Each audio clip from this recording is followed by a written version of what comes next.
Hi guys, so today we're at the Church of Ireland here in Clonmore and we're here to find Anita Lett's grave. She was the founder of the ICA.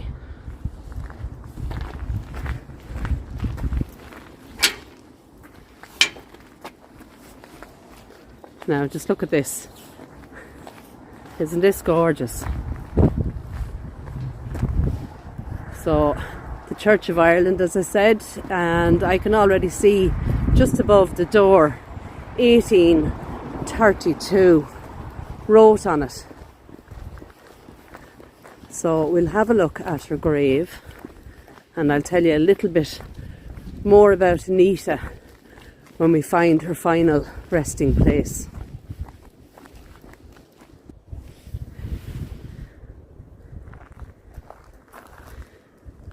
So in memory of Harold Arthur Lett, 1938, age 66, and his beloved wife Anita Edith Lett, founder of the ICA, she passed June 1940, age 68, and it just says there, as I said, founder of the ICA 1910.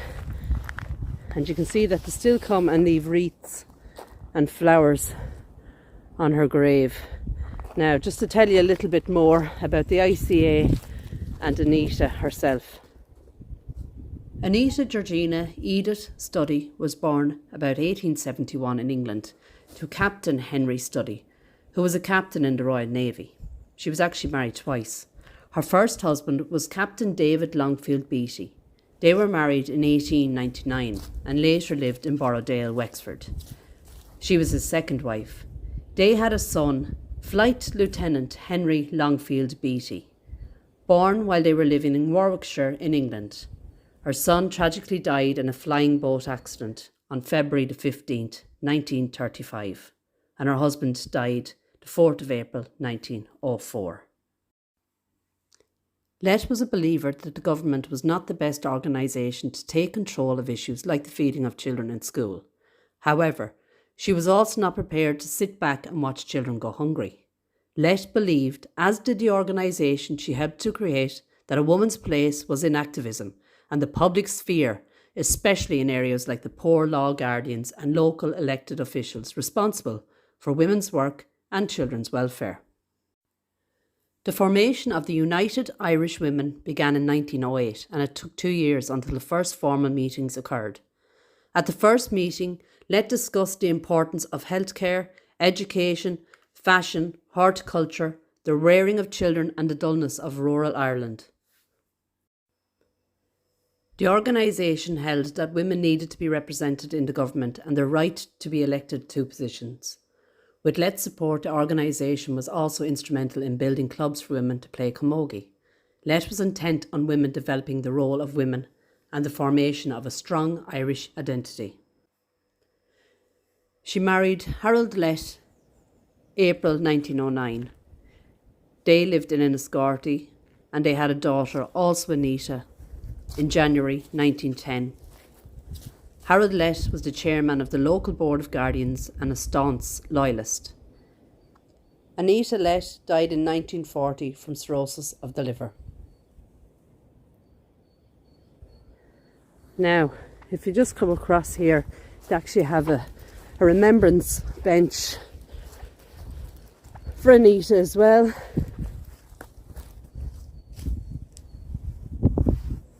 And what we'll do now is just have a look at some of the headstones in here. There's a beautiful one actually just here. Elizabeth Frances Deacon, who died October 1930, aged 30. Her husband Samuel Deacon, May 1946, aged 44. Rhoda Mary Deacon, his second wife. She passed March 21st, 1984, aged 87. Phyllis Susanna Orr, daughter of Samuel and Frances, born the 1st of September, my birth date, 1929, and died March 2011. So it seems to me that Samuel is buried here with his first and his second wife and his daughter as well. Wow. And we actually do have a huge grave here for them all.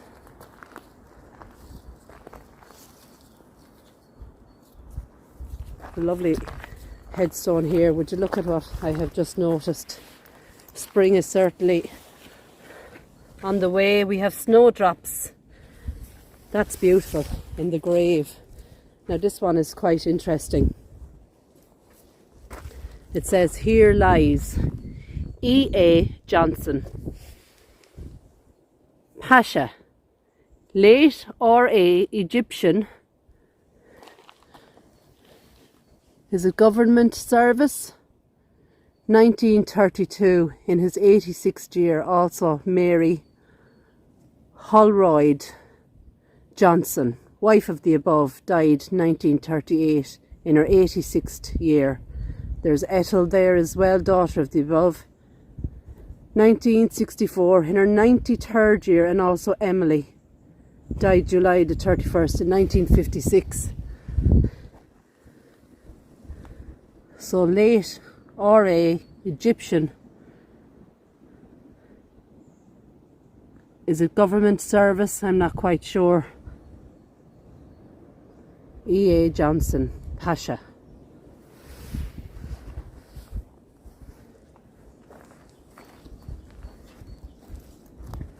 Now let's take a little wander up along. I absolutely adore this church. As I said, it says 1832 over it. We have this beautiful one here. Look at all the designs, like little flowers. We have, I don't know why that would be there. It's like a hole, but it's shaped like you could almost lift the lid, in loving memory of her brother. Sorry, in loving memory of her mother, Mary Ann McGrath, maybe? 1883. This tomb is erected by Georgina Bryan. Isn't that gorgeous? Really, really nice, all the moss on top of it. Another gorgeous headstone here.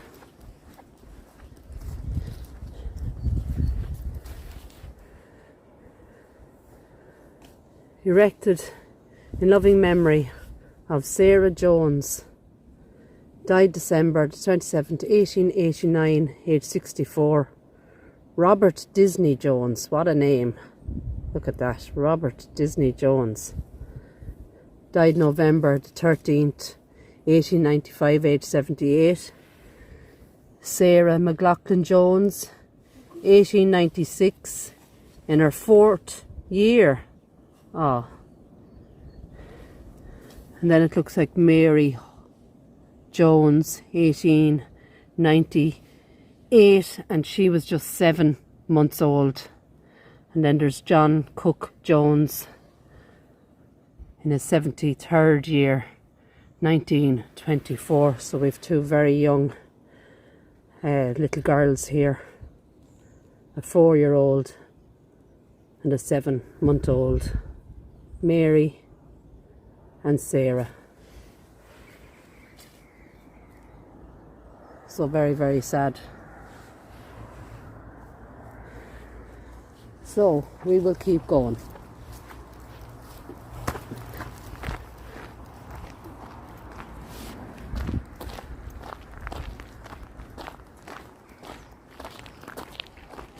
Oh, look at this one. Maria Long. Died May 1916, aged 45.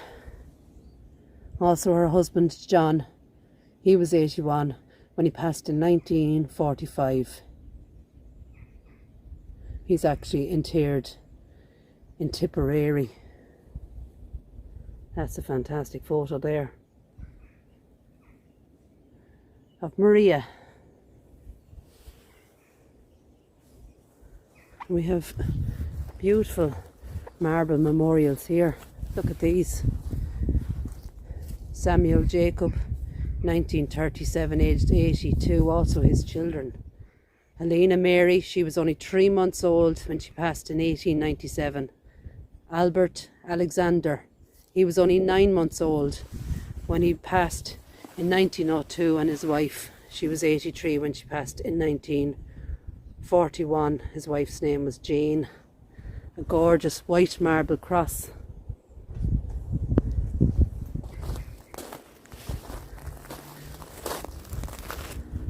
In loving memory of Susanna Jane, beloved wife of Richard Roberts, 1922, at the young age of 28 years old.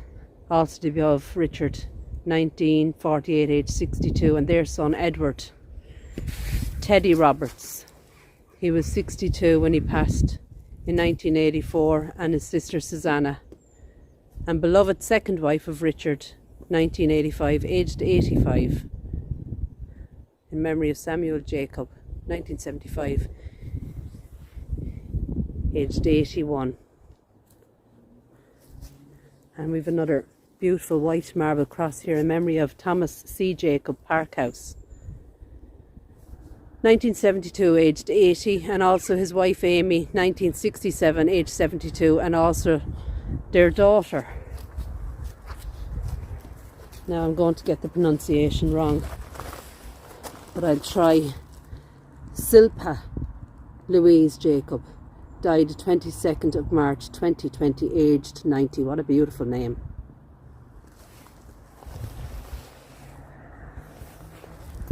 Look at this one.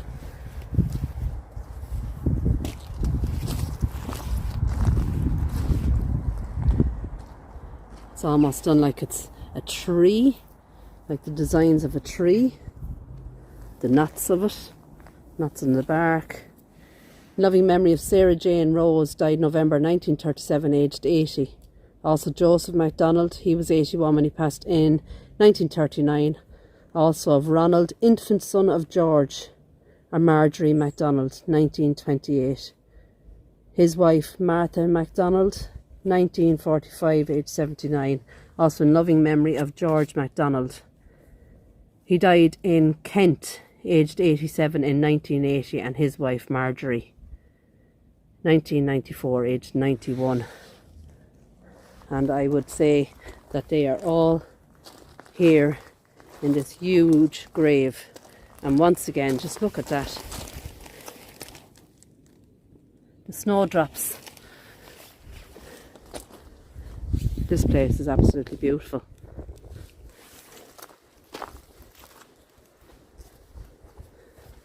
Now let's take a walk around the back of the church.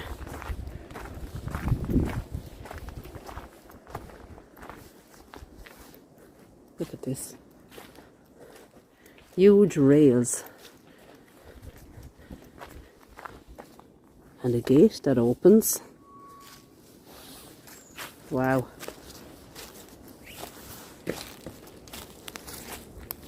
Isn't that beautiful?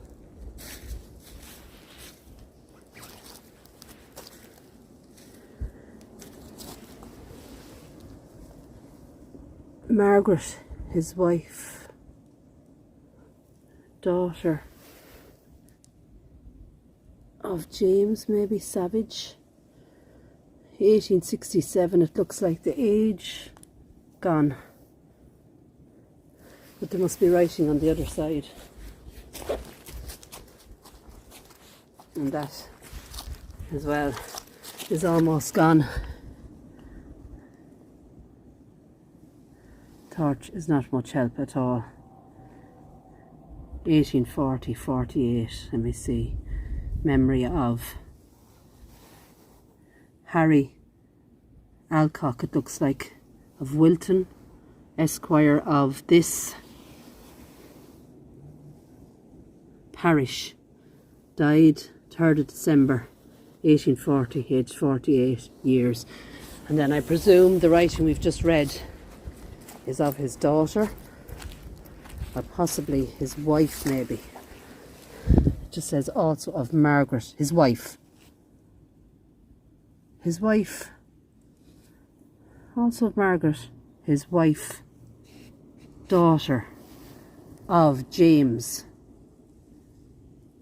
Savage, maybe, Esquire, it looks like as well, of this parish. Wow. And I think that's the date there, 1887 maybe. Just look at that.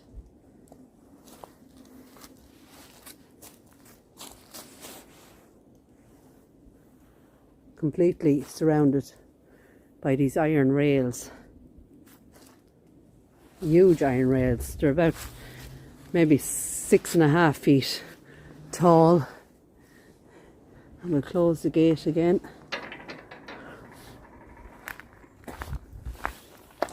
Let's look at that.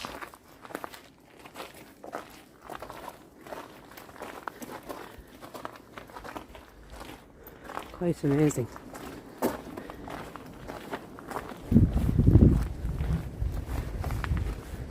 Lovely designs on this one, but there's no writing that I can see at all on it. Completely faded away. Beautiful one here as well in the middle. Look at this. It's like a weeping angel. And this writing is lovely because it kind of stands out. In loving memory of Edith Mary Alcock, died August 25th, 1919, third daughter of Captain Philip Savage Alcock and his wife, Annette. I thank my God upon every remembrance of you. I don't know whether you can see the writing. It's beautiful. I've never actually seen anything like that, where it stands out off the headstone and that beautiful weeping angel. Another gorgeous cross here. Look at that.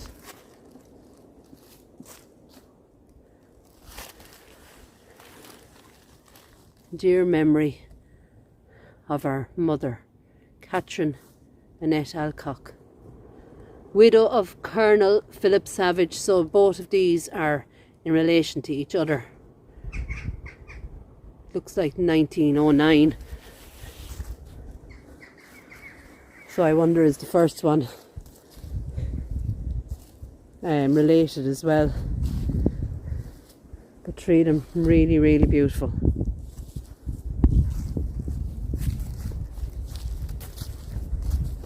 This one unfortunately has fallen away from its base.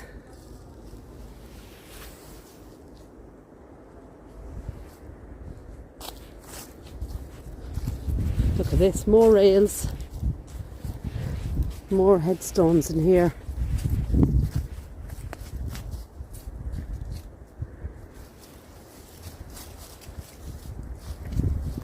Let's see. There's a gate to get in. There is, but it doesn't look like we're going to be able to get in. No, it's kind of jammed with the weather, I think.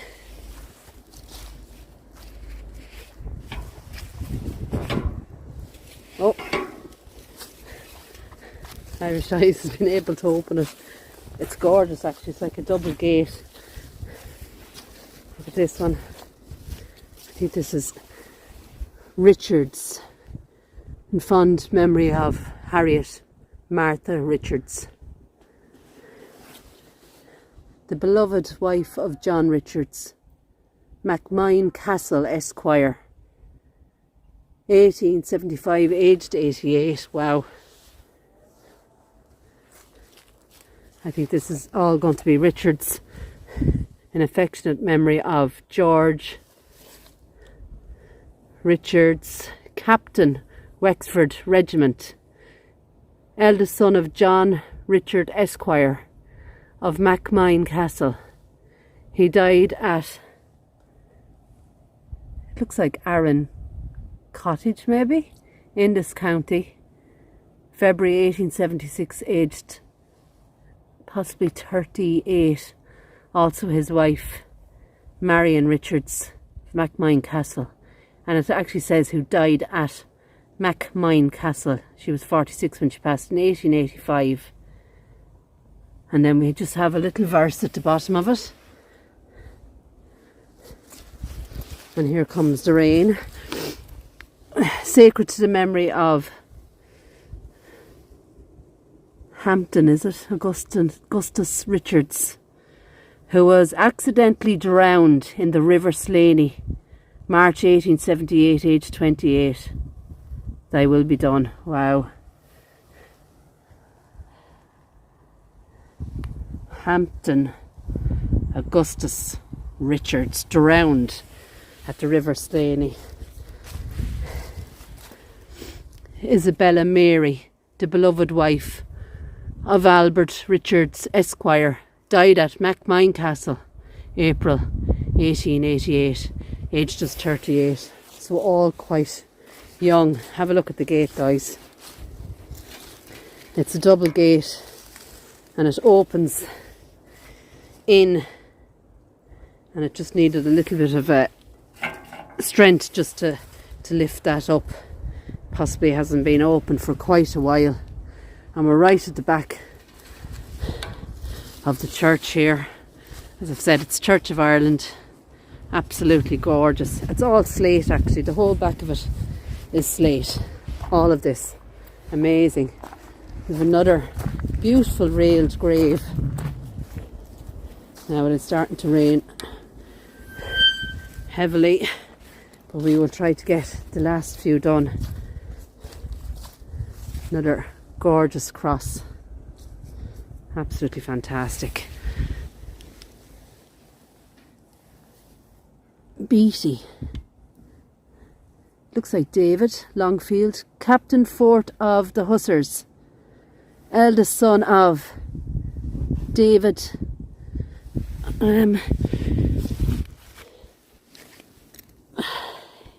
eldest son of David Van Delore Beatty and Mary his wife. 1841, born in and died in 1904. After doing some research, we've discovered that this is the final resting place of Anita Lett's first husband. Now look what I found here. Another beautiful white feather. Wow. And I actually bring those feathers with me and keep them in my purse. I always think that it's like a sign. Just look at that gate. That one was actually much easier to open. Now I'm going to do the last few here. Major Terrace.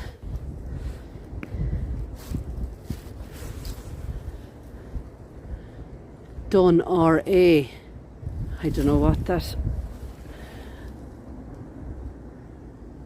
I'll have to look that up. I think it looks like a double F-O-L-L-I-O-T-T.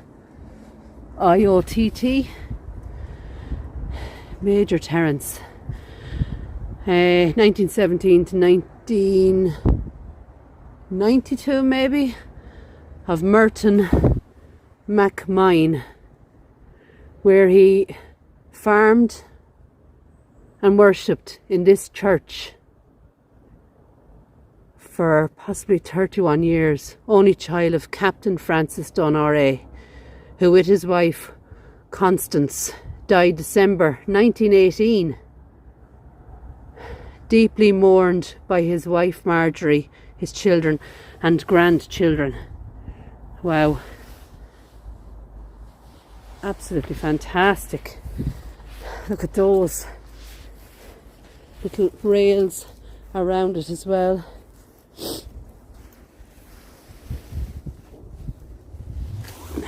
Beautiful designs on that. Sacred to the memory of Anna Bridges, the beloved wife of Edward Bridges. 1870 it looks like. And the one beside it we won't be able to read. We've a tomb, a box tomb, and then these last two. Christopher Martin of Wilton, 1894, age 63, and also his wife Mary Ann Martin. The date seems to be gone. She was 65, also their children, Mary Martin. 1870, looks like, oh, she was only 4. So their daughter Mary Martin was only 4 when she passed. And this one here, Sarah H. Martin, 1964, and also her husband Benjamin, 1967 it looks like. So, what a beautiful church.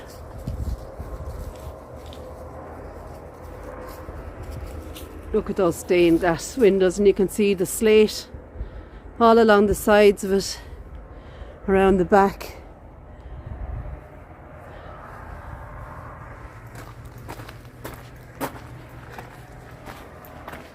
Now guys, so we came to find Anita Lett,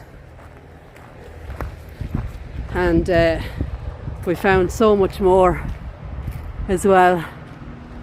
There's that date, 1832, and just as we finish, the sun comes out.